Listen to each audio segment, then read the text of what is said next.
সুপ্রিয় দর্শক, এইমাত্র মুসলিমদের জন্য সুখবর দিলেন অনুরাগের ছোঁয়া সিরিয়ালের জনপ্রিয় অভিনেতা রাহুল মজুমদার। কোরআন শরীফ নিয়ে কি বললেন তিনি, শুনলে অবাক হয়ে যাবেন আপনিও। বিস্তারিত জানতে ভিডিওটি না টেনে শেষ পর্যন্ত দেখতে থাকুন। স্টার জলসার অত্যন্ত জনপ্রিয় একটি ধারাবাহিক ছিল অনুরাগের ছোঁয়া। এই ধারাবাহিকটি জনপ্রিয়তার শীর্ষে ছিল। এই সিরিয়ালের অত্যন্ত জনপ্রিয় দুটি চরিত্র হল সুদীপা ও আদিত্য। এই ধারাবাহিক জনপ্রিয়তা পাওয়ার সাথে সাথে তারা দুজনও ব্যাপক জনপ্রিয় হয়ে ওঠেন। একই সাথে রাহুল মজুমদারেরও অনেক বড় একটা ভক্ত অনুসারী রয়েছে। তার অভিনয় দেখে সকল শ্রেণীর মানুষ মুগ্ধ। এদের সকলের মধ্যে রয়েছে সকল ধর্মের মানুষ। একটি সাক্ষাৎকার রাহুল মজুমদার বলেন, আমাকে অনেকেই ভালোবাসেন, অনেক ভক্তরা কল দেয়, মেসেজ করে, কিন্তু আমি সকলের সাথে কথা বলতে সময় পাই না। তবে আমার ফ্যান ফলোয়ারদের মধ্যে অনেক বড় একটা অংশ হলো মুসলিম ধর্মের। মুসলিম ধর্ম হলো শান্তির ধর্ম।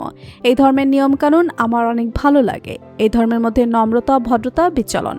এই ধর্মের মানুষ 5 ওয়াক্ত নামাজ পড়ে, কোরআন পড়ে, হজ করে। মুসলিম ধর্মের মানুষ তাদের ধর্মের প্রতি অনেক শ্রদ্ধাশীল।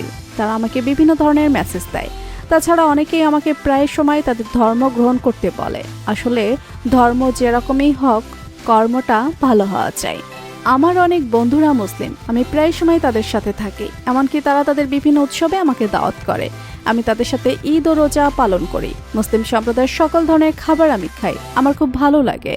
তারা যখন তাদের কোরআন শরীফ পাঠ করে তখন সেটা আমি মনোযোগ দিয়ে শুনি। আমার অনেক ভালো লাগে।